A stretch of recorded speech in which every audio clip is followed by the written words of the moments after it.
യോശുവയുടെ മിനിസ്ട്രി ആരംഭിക്കുമ്പോൾ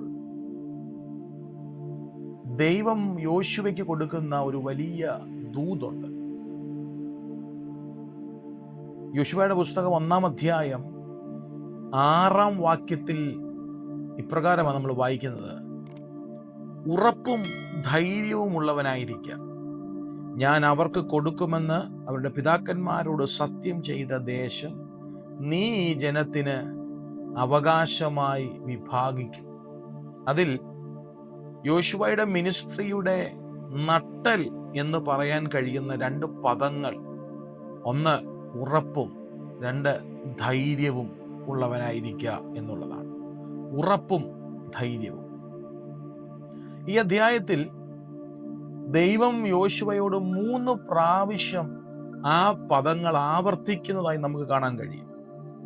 6-ാം വാക്യത്തിൽ നമ്മൾ വായിച്ചതുപോലെ തന്നെ ഉറപ്പും ധൈര്യവും ഉള്ളവനായിരിക്കുക എന്ന് കാണുമ്പോൾ തന്നെ 7-ാം വാക്യത്തിലേക്ക് വരുമ്പോൾ, എൻ്റെ ദാസനായ മോശ നിന്നോട് കൽപ്പിച്ചിട്ടുള്ള ന്യായപ്രമാണമൊക്കെയും അനുസരിച്ച് നടക്കേണ്ടതിന് നല്ല ഉറപ്പും ധൈര്യവും ഉള്ളവനായി മാത്രം ഇരിക്കുക എന്ന് നമ്മൾ കാണുന്നുണ്ട്.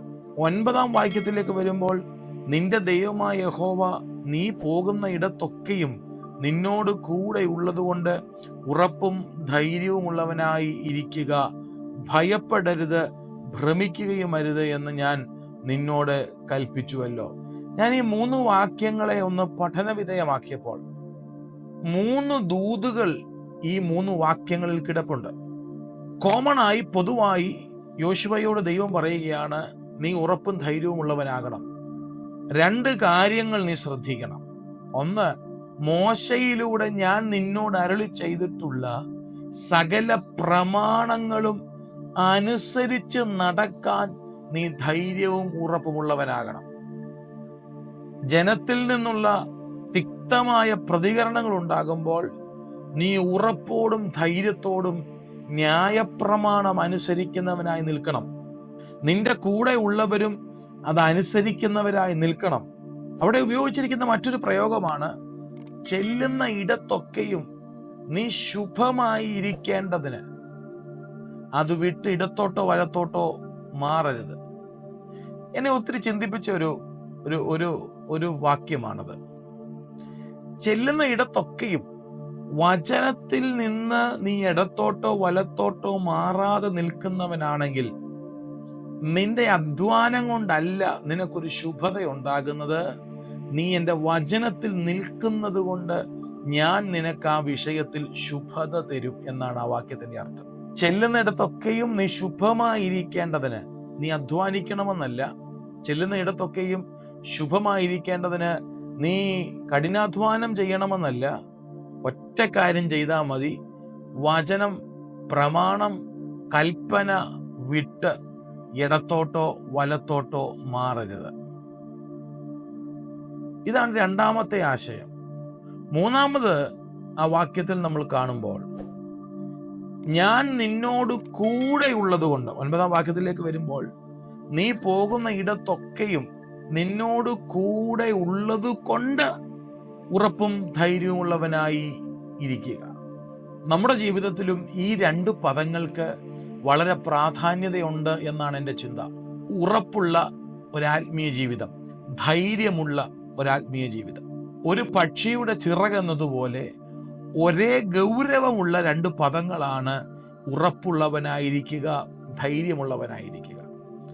ഞാൻ എന്താണ് ഒരു പക്ഷിയുടെ ചിറക് എന്ന പ്രയോഗം അവിടെ ഉപയോഗിച്ചതെന്ന് ചോദിച്ചാൽ, ഒരേപോലെ ഈ 2 പദങ്ങളും ആത്മീയനെ സംബന്ധിച്ച് ആവശ്യമുള്ള പദങ്ങളാണ്.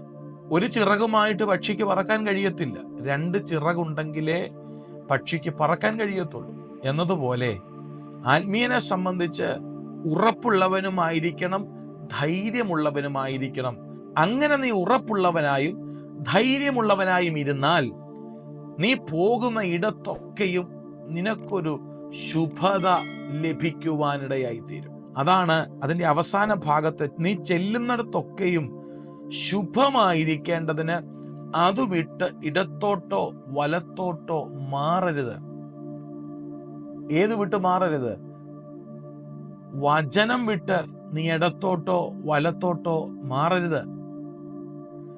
ദൈവ ആലോചന വിട്ട് നീ ഇടത്തോട്ടോ വലത്തോട്ടോ മാറരുത്. അപ്രകാരം മാറാതെ വചനത്തെ കാത്തു സൂക്ഷിച്ചാൽ നീ എവിടെയൊക്കെ ചെല്ലുന്നോ, നിന്റെ ജീവിതത്തിൻ്റെ ഏത് സാഹചര്യത്തെയും, നിന്റെ ജീവിതത്തിൻ്റെ ഏത് തുറകളിലും നിനക്കൊരു വിജയം തരാൻ ഈ ദൈവം വിശ്വസ്തനായ ദൈവമാണ്. ഉറപ്പും ധൈര്യവും ഉള്ളവനായി ഇരിക്കുക.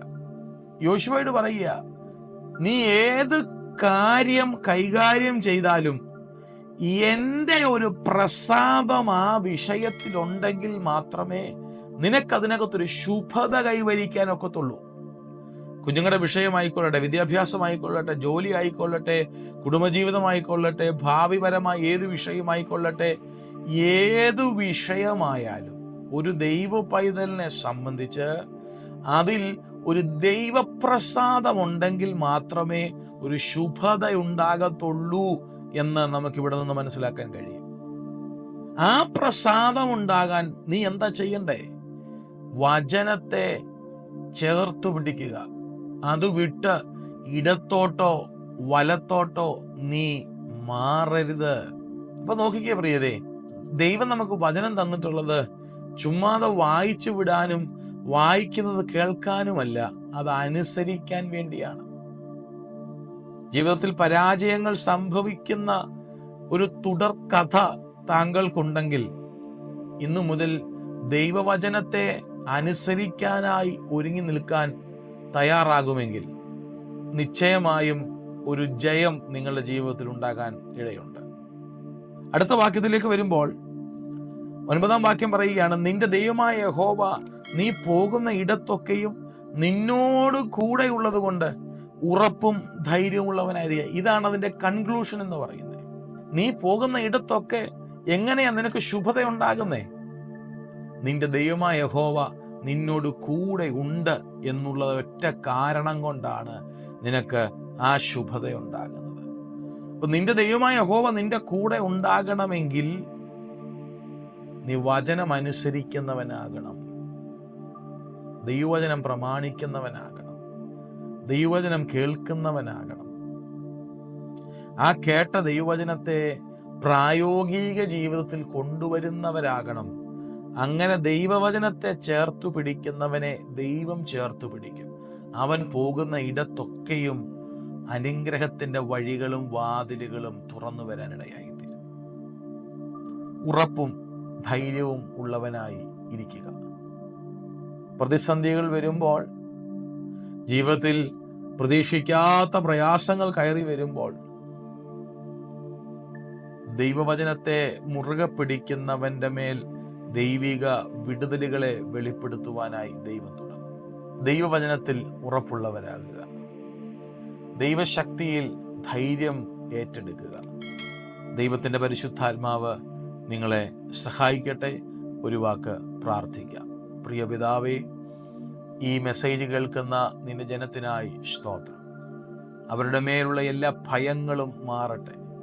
ജീവനുള്ള ഒരു ദൈവം കൂടെയുണ്ട് എന്നുള്ള ഒരു ഉറപ്പ് അവരിൽ വെളിപ്പെടട്ടെ.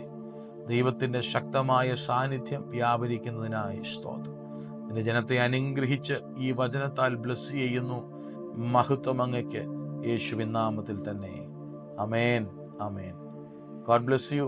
ദൈവം എല്ലാവരെയും അനുഗ്രഹിക്കുമാറാകട്ടെ. അമേൻ.